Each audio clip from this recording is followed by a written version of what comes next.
টানা বৃষ্টিতে রাজধানীতেও ব্যাহত নগরবাসীর জীবনযাত্রা। এই নিয়ে আরো জানাতে রাজধানীর মহাখালী থেকে যুক্ত হচ্ছেন সহকর্মী ফাহিম ইউসুফ।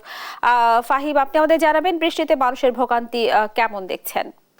আমি এখন রাজধানীর যে আবহাওয়া অধিদপ্তর রয়েছে, আবহাওয়া অধিদপ্তরের ঠিক সামনে রয়েছি। এখানে আমি যদি বলে রাখতে চাই যে টানা বৃষ্টিতে রাজধানীবাসীর এক ধরনের যে ভোগান্তি সেটি কিন্তু চলমান রয়েছে।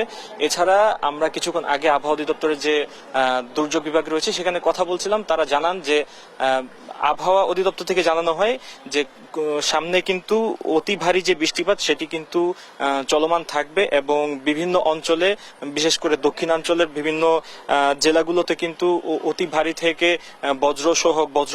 বজ্রসহ বৃষ্টিপাত হওয়ার সম্ভাবনা রয়েছে। এছাড়া আবহাওয়া অধিদপ্তর থেকে জানানো হয় যে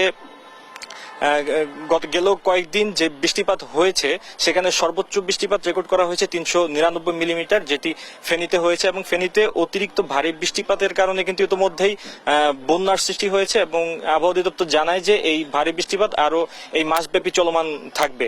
এছাড়া ঢাকায় গতকাল 77 মিলিমিটার বৃষ্টিপাত রেকর্ড করা হয়েছে এবং আবহাওয়া অধিদপ্তর থেকে যেটি জানানো হয় যে ঢাকা সহ এবং আশপাশের অঞ্চলগুলোতে কিন্তু এই বৃষ্টিপাত অব্যাহত থাকবে এই মাসব্যাপী। যেহেতু এখন বর্ষা চলছে, বর্ষার এই যে বৃষ্টিপাত এটি স্বাভাবিক বলছেন আবহাওয়া অধিদপ্তরের। এছাড়া মৌসুমী বায়ুর যে প্রভাব, মৌসুমী বায়ুর প্রভাবে কিন্তু দেশের উত্তরাঞ্চলেও যে হালকা বৃষ্টিপাত সেটি চলমান থাকবে। তবে উত্তরাঞ্চলে ভারী এবং বজ্রসহ বৃষ্টিপাতের যে সম্ভাবনা সেটি অনেকটাই কম জানাচ্ছিলেন আবহাওয়া অধিদপ্তর থেকে। এছাড়া যদি আমি বলে রাখতে চাই রাজধানীবাসীর যে বৃষ্টিতে ভোগান্তি পোহানো সেটি কিন্তু অব্যাহত রয়েছে। সকাল থেকে দেখা যায় যে বৃষ্টির কারণে